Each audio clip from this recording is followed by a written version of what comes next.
धीरे बोलो, कोई सुन ना ले। यह बात हम सबके कानों में पड़ी होगी और हमारे मुंह से भी निकली होगी, लेकिन सोचने की बात यह है कि यह वाक्य कब कब हमारे मुंह से निकलता है और कब कब हमारे कानों में पड़ता है। ऐसे कम ही राज होते हैं जो हम दूसरों के कानों में पड़ने नहीं देना चाहते। अक्सर परिवार में अशांति का कारण हम स्वयं ही होते हैं। हम इस बात को देख पाए या ना देख पाए, पर यह बिल्कुल सत्य है, क्योंकि जाने अनजाने मूर्खतावश हम वो बातें दूसरों को बता देते हैं जो हमें कभी नहीं बतानी चाहिए, और वही बातें जो जाने अनजाने हमने दूसरों को बता दी थी वही हमारे दुख का कारण बन जाती हैं, वही हमारे झगड़े का कारण बन जाती हैं, और फिर बाद में हमें पछतावा होता है कि मुझे यह बात किसी को बतानी नहीं चाहिए थी। मेरी ही गलती हुई कि मैंने जाने अनजाने ये बात सभी को बता दी। इसीलिए आज की जो बौद्ध कहानी जो हम आपको सुनाने वाले हैं, उसको सुनने के बाद आपको 7 ऐसी बातें पता चलेंगी जो आपको कभी किसी को नहीं बतानी चाहिए। ये जो 7 बातें हैं जो आपको किसी को नहीं बतानी, क्यों नहीं बतानी, इसके पीछे का तर्क भी हम आपको देंगे। और इन 7 बातों के अलावा अगर आपको लगता है कोई बात ऐसी है जो मुझसे छूट गई और हम आपको नहीं बता पाए, तो कमेंट बॉक्स में ज़रूर बताना। यदि आप महात्मा बुद्ध को दिल से मानते हैं तो इस वीडियो को ध्यान से सुने और वीडियो को पूरा अंत तक देखें। एक समय की बात है, एक नगर में श्याम नाम का एक युवक रहता था। वह युवक बहुत गरीब था, उसके पास पैसा नहीं था। 2 वक्त की दाल रोटी भी उसको बड़ी मुश्किल से नसीब होती थी, और काफ़ी काम की खोज करने के बाद भी उसे कोई काम नहीं मिलता था। फिर एक दिन उसने अपनी पत्नी के सामने अपनी सारी समस्या बता दी। उसने अपनी पत्नी से कहा कि मैं जिस जगह भी काम मांगने के लिए जाता हूँ तो सब मुझे यह कहकर मना कर देते कि हमारे यहाँ किसी काम वाले की कोई आवश्यकता नहीं है। मैं काम की तलाश कर करके थक चुका हूँ। मुझे समझ नहीं आता कि मैं तुम लोगों का भरण पोषण कैसे करूँ, अपने बच्चों को कैसे पालूँ, और यह चिंता मुझे दिन रात सता रही है। उसकी पत्नी ने कुछ सोचकर कहा कि तुम एक आदमी के पास एक ही बार काम मांगने के लिए जाते हो, और जब वह काम नहीं देता तो तुम दोबारा उसके पास जाते तक नहीं।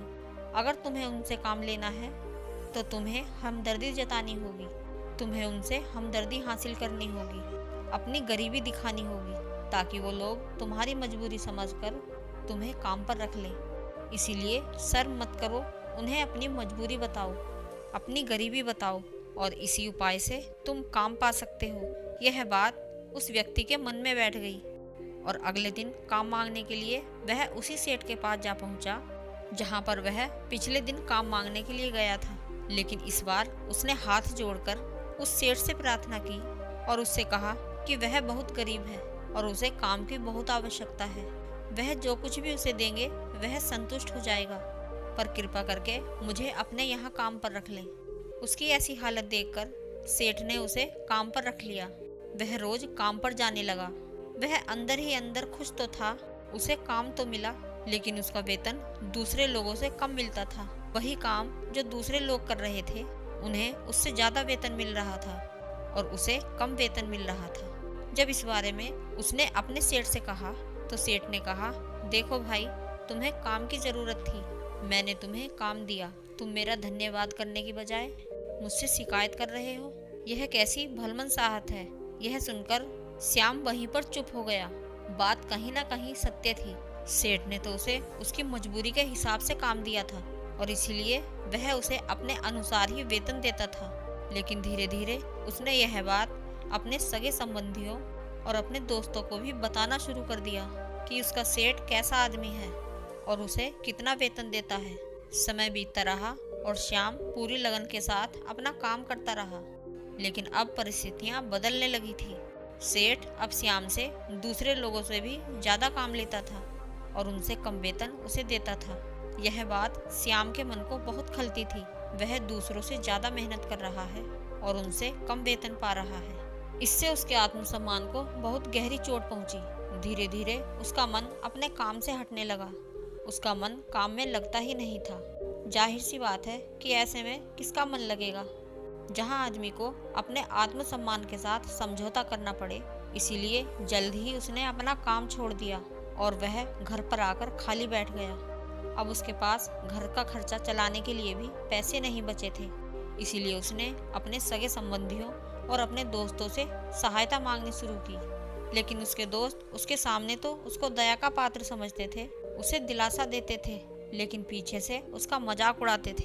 वह कहते, यह कितना बेवकूफ है, सेठ ने इतना काम लिया और इसको पैसे भी नहीं दिए, और अगर हम इसको पैसे दे दें तो यह कल हमारे पैसे भी वापस नहीं करेगा। इसकी ऐसी हालत है, काम तो इसके पास कुछ है नहीं, यह पैसा कहाँ से ला के देगा।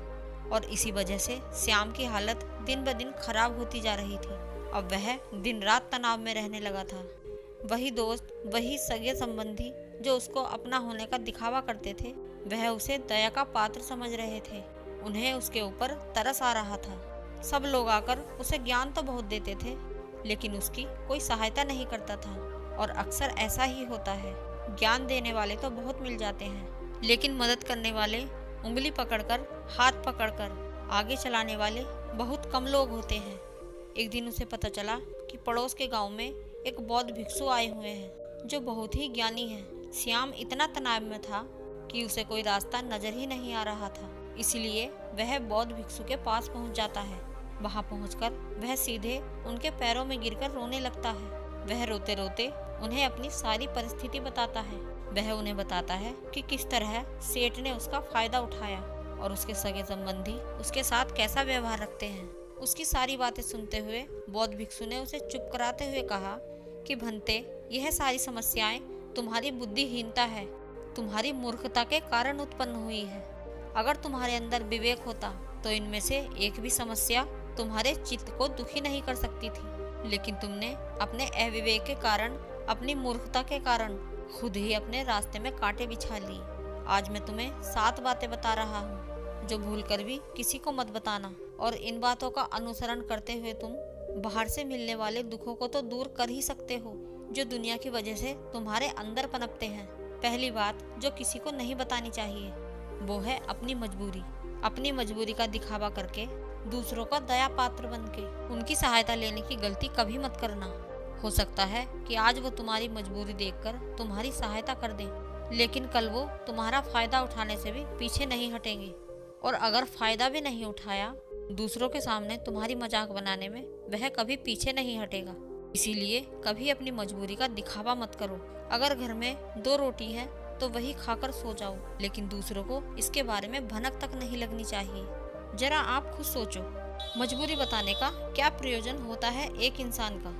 या तो वह दूसरों से सहानुभूति हासिल करना चाहता है या उनसे कोई आर्थिक मदद चाहता है। लेकिन अगर दोनों ही परिस्थितियां आप देखें तो दूसरा आदमी आपका फायदा उठाने से नहीं चूकेगा, और वह आपका फायदा भी नहीं उठाएगा तो अपनी नज़र में तो वह आपको मूर्ख ही समझेगा, बेवकूफ़ समझेगा, और दूसरों के सामने आपका मजाक तो जरूर बनाएगा। इसीलिए अपनी मजबूरी के बारे में कभी किसी को मत बताना। दूसरी बात जो किसी को भी नहीं बतानी चाहिए वह है अपनी अतीत की गलतियाँ और भविष्य की रणनीतियाँ। अगर हम अपने अतीत की गलतियाँ किसी दूसरे को बताते हैं तो उसका क्या प्रभाव होगा?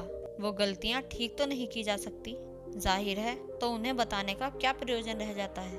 आप अपने अंधेरे पक्ष को खुद दुनिया के सामने बता रहे हो, खुद अपनी गलतियां दूसरों के सामने बता रहे हो। इससे उस आदमी की नज़र में आपका एक चरित्र घटित हो जाएगा और वह भविष्य में आपको हमेशा उसी नज़रिए से देखेगा। इसीलिए किसी भी आदमी की नज़र में अपना चरित्र घटित मत होने दो, और जरा सोचो कि आप व्यर्थ में ही अपने भविष्य की रणनीतियाँ दूसरों के सामने बता रहे हो। जो लोग आपके काम का हिस्सा ही नहीं है, उनके सामने अपने भविष्य की रणनीतियाँ, अपनी डींगे हाँकने का क्या फ़ायदा? वह लोग आपकी सहायता तो नहीं करेंगे, लेकिन आपके भविष्य की रणनीतियों में बाधा जरूर बन सकते हैं। आप खुद अपने विवेक का इस्तेमाल करिए और सोचिए, आपके साथ भी ऐसा हुआ है। आपने अपने भविष्य की रणनीति किसी को बताई हो और वह कामयाब ही ना हुई हो, यह जरूर हुआ होगा। जरा गौर से सोचिए। तीसरी बात जो आपको किसी को नहीं बतानी चाहिए वह है अपने घर की बातें। जो भी हमारे घर के अंदर आपस में बातचीत होती है, हमारे माँ बाप के साथ, हमारी पत्नी के साथ, हमारे बच्चों के साथ, वह बातें अपने परिवार तक ही सीमित रहनी चाहिए। अगर इन बातों का दूसरों के सामने आप ढिंढोरा पीटते हो तो दूसरों को आपके घर में घुसने का एक मौका मिल जाता है और वह इसका फायदा उठाने से कभी नहीं पीछे हटेंगे। आपके परिवार के सदस्यों को आपसे दूर लेकर जाने की कोशिश करेंगे। अक्सर ऐसा होता है, हम समाज में देखते हैं कि हम अपने घर के झगड़ों को कम करने के लिए अपने पड़ोसियों और दूसरे सगे संबंधियों को बता देते हैं, लेकिन इससे आपको सहायता कभी नहीं मिली होगी, लेकिन आपके घर के लड़ाई झगड़े और ज़्यादा बढ़ गए होंगे और यह जाहिर है कि वह बढ़ेंगे। अगर आप अपने माँ बाप की बात दूसरों को बताएंगे तो आपके माँ बाप को बुरा ही लगेगा कि हमारा बेटा हमारी बातें दूसरों को बता रहा है। इसीलिए अपने घर की बातें और अपने घर के लड़ाई झगड़े किसी को नहीं बताने चाहिए। चौथी वह बात जो किसी को नहीं बतानी चाहिए, यह सुनने पर बहुत अजीब लग सकती है, लेकिन उसका सत्य भी हम आपको तर्क के माध्यम से देंगे। वह है अपनी आमदनी। हमें अपनी आमदनी किसी को नहीं बतानी चाहिए। अब अपनी आमदनी न बताने के पीछे क्या प्रयोजन हो सकता है? जरा सोचिए कि आप अपनी आमदनी अपने दोस्तों को बता देते हैं तो जब आपके दोस्तों को ज़रूरत पड़ेगी वह सिर्फ आपको ही याद करेंगे, कि उनको पता है अगर आपकी आमदनी ज़्यादा अच्छी है तो आप ही उनकी मदद कर सकते हैं, और इसीलिए ज़्यादा से ज़्यादा लोग आपसे सहायता मांगेंगे। और जब आप उनकी सहायता नहीं करेंगे तो वह सोचेंगे कि इस आदमी के पास पैसा है, यह मेरी सहायता कर सकता है, लेकिन कर नहीं रहा है, और इसीलिए आपकी आमदनी दोनों दोस्तों के बीच झगड़े का कारण बन सकती है। और अगर आपकी आमदनी कम होगी तो लोग आपका मजाक उड़ाएंगे और ज़्यादा होगी तो सहायता मांगेंगे। तो अपनी आमदनी बताने का कोई प्रयोजन नहीं है। पांचवी वह बात जो किसी को नहीं बतानी चाहिए, वह है अपनी कमजोरियाँ। यह बात मेरी गांठ बांध लेना और किसी को मत बताना। अपनी कमजोरियाँ और अपनी ताकत किसी को नहीं बतानी चाहिए। अक्सर इंसान को पता नहीं होता है कि उसकी कमजोरी और उसकी ताकत क्या है, लेकिन अगर आपको अपनी कमजोरी और ताकत पता है, पहली बात तो आप बहुत ही बुद्धिमान आदमी हैं, और दूसरी बात आपको यह बातें किसी से साझा नहीं करनी है। अगर आपकी कमजोरियां दूसरों को पता चल गई तो वह आपकी कमजोरियों का फायदा उठाएंगे, और अगर आपकी ताकत पता चल गई तो वही ताकत आपकी कमजोरी बन जाएगी, क्योंकि वह ताकत दूसरे आदमी को पता है और वह ताकत की काठ भी ढूंढ ही लेगा। अपनी कमजोरी और अपनी ताकत अपनी पत्नी या अपने पति को भी नहीं बतानी चाहिए, क्योंकि इसके बाद आपको घर में उनसे हमेशा डूब के रहना पड़ेगा। छठी बात जो किसी को नहीं बतानी चाहिए, वह है अपने मित्र, अपने शत्रु।